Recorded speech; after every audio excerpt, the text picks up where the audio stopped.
Hello, my name is David Oxley and I head up our Nordic and Swiss service. It's Friday the 5th of November and this is your week in review.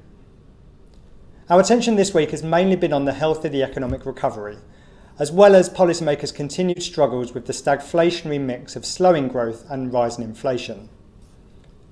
On the activity front, we've looked at the raft of Q3 GDP data that have been released so far, and the big picture is that the best of the global recovery is now in the rearview mirror.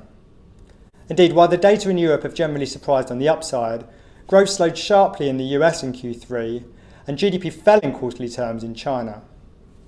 The biggest near-term break on output will be on the supply side in most economies, and consensus forecasts for GDP growth in 2022 look too optimistic. Meanwhile, there's been lots to digest from a busy week on the monetary policy front. The biggest fireworks were in emerging Europe, where central banks are showing little tolerance in the face of higher inflation and are not mucking about. Poland raised its policy rate by a larger than expected 75 basis points on Wednesday, and not to be outdone, the Czech National Bank shocked everybody with a monster 125 basis point hike on Thursday. More hikes are in the pipeline in both cases, and the further rise in inflation in Russia also opens the door to more tightening there.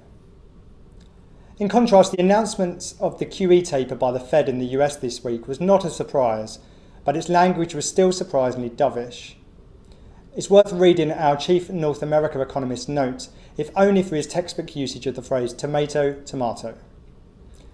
Elsewhere, policymakers in Oslo and London left interest rates on hold this week, and so didn't even go so far as to light the metaphorical monetary sparklers. In the Norges Bank's case, this was fully anticipated. You can recall that the bank became the first in the G10 to raise rates back in September, but it said at the time that it would most likely wait until December before continuing its tightening cycle. It was a far closer call at the Bank of England. Our key takeaway is that rate hikes are still coming, so watch for a December or a February hike. But the key point is that rates won't rise to the levels that the markets have priced in. As our chief UK economist Paul Dowsett argued, this supports our view that rates will end next year at 0.5%, and it explains why gilt yields and the pound fell after this week's meeting. That's all I've got time for right now.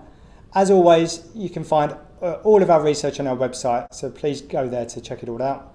Thank you very much for listening and have a great weekend.